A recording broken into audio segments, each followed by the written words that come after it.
ملک ریاض نے social media کے ذریعے جو بیان دیا ہے یہ ایک غیر معمولی واقعہ ہے۔ اسے سمجھنے کے لیے تاریخ کے 2 واقعات آپ کے سامنے پیش کرتا ہوں۔ قدرت اللہ شہاب نے شہاب نامہ میں تقسیم ہند سے پہلے عبد الکریم نامی ایک شخص کا قصہ لکھا ہے جسے انگریزوں سے خان صاحب کا خطاب حاصل کرنے کا جنون تھا، اور اس کے لیے اس نے نہ جانے کیا کیا پاپڑ بیلے تھے۔ انگریزوں کی خدمت کی تھی، ان کی بیویوں کے قصیدے لکھے تھے، اپنی بیوی کے زیور گروی رکھ کر گوروں کے آرام و آسائش کا خیال رکھا تھا۔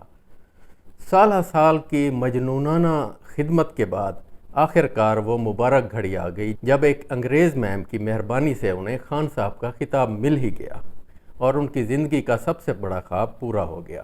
چند برس بعد قائد اعظم کی ہدایت پر مسلم لیگ نے مسلمانوں سے اپیل کی کہ وہ برٹش گورنمنٹ کے بخشے ہوئے اعزاز واپس کر دیں، تو عبد الکریم نے ایک لحظہ دیر نہیں لگائی اور ہنسی خوشی اس خطاب کو واپس کر دیا جس کے حصول میں اس نے ایک عمر بتائی تھی۔ اب دوسرا واقعہ سنیے۔ مخدوم امین فہیم نے تمام عمر پیپلز پارٹی سے وفاداری نبھائی۔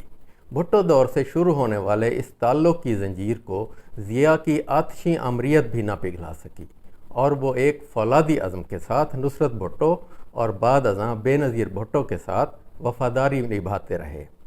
اس تمام عرصے میں ان پر کرپشن کا کوئی الزام نہیں لگا۔ اس کے بعد آصف زرداری کا دور آیا، جنہوں نے اپنی کمزور حکومت کے 5 سال مکمل کرنے کے لیے کرپشن کے تمام راستے کھول دیے۔ انہوں نے خود بھی مال بنایا اور اپنی جماعت میں بھی ایسا کلچر پیدا کیا جس کی وجہ سے ہر شخص کرپشن کے جوہر میں لت پت ہونا ایک اعزاز سمجھتا تھا۔ اور پھر نیلے آسمان نے وہ منظر بھی دیکھا کہ تمام عمر صاف ستھری زندگی گزارنے والے مخدوم امین فہیم کے بینک اکاؤنٹ سے 2 کروڑ روپے نکل آئے، اور وہ اپنی آخری سانس تک اس رقم کے جائز ہونے کا کوئی ثبوت پیش نہ کر سکے۔ ان 2 مثالوں سے یہ بات سامنے آتی ہے کہ انسانوں کے اندر فرشتہ اور شیطان دونوں موجود رہتے ہیں۔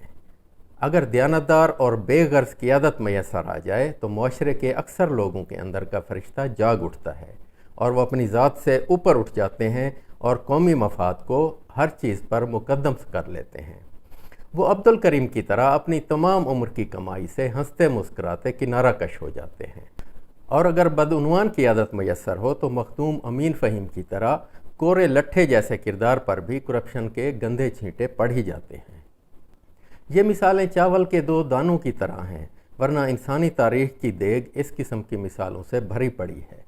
اصل میں ہم انسانوں کو فرشتے اور شیطان کی 2 انتہائی صورتوں میں تقسیم کر لیتے ہیں، حالانکہ عام انسان میں نیکی اور بدی دونوں کی صلاحیت موجود ہوتی ہے۔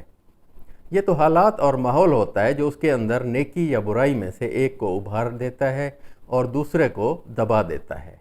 اسی طرح جب عوام یہ دیکھتے ہیں کہ حکمران اور ان کے گماشتے دونوں ہاتھوں سے ملک کو لوٹ رہے ہیں، اس کے باوجود وہ معاشرے کے باعزت رکن ہیں، تو عوام کے اندر کا شیطان بھی جاگ اٹھتا ہے اور وہ اپنی رسائی کے دائرے میں لوٹ مار شروع کر دیتے ہیں۔ سٹیٹس کو کی طاقتوں کو یہ صورتحال بہت مرغوب ہوتی ہے، کیونکہ ایک مایوس معاشرہ اپنے ہی گریبان میں ہاتھ ڈالے رہتا ہے اور اپنے ہی بال نوچتا رہتا ہے۔ اشرافیہ اس کے غیظ و غضب سے محفوظ رہتی ہیں۔ یہ قوتیں کوشش کرتی ہیں کہ اس مایوسی کو بڑھاوا دیا جائے۔ نواز شریف اور آصف زرداری چونکہ ادنیٰ درجے کے رہنما ہیں، اس لیے ان کی زندگی خرید و فروخت میں ہی گزرتی ہے۔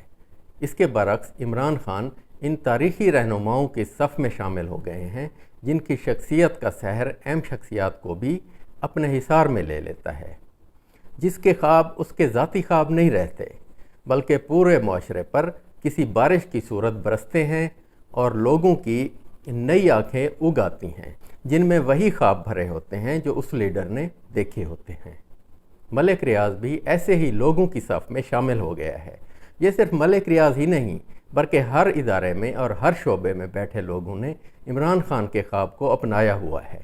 یہی وجہ ہے کہ عمران خان کے خلاف فیصلہ دیتے وقت مجبور جج اس میں خلا چھوڑ جاتے ہیں، جس سے ہائی کورٹ کی سطح پر عمران خان کی بریت یقینی ہو جاتی ہے۔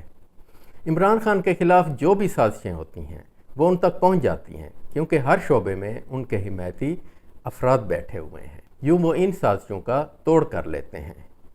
ایسے لوگوں کی ایک طویل فہرست ہے جنہوں نے گزشتہ 2-2.5 سالوں میں عمران خان کا خاموشی سے ساتھ دیا ہے اور ان کی جد و جہد میں اپنا حصہ ڈالا ہے۔ یہی وجہ ہے کہ وہ ہر سازش، ہر حربے اور ہر قسم کی قید کے باوجود ڈٹے ہوئے ہیں۔ ایسے جانثار عمران خان کو حوصلہ دیتے ہیں اور عمران خان کی استقامت انہیں حوصلہ دیتی ہے۔ یہ تھی آج کی ویڈیو۔ مجاہد خٹک کو اجازت۔ اللہ حافظ۔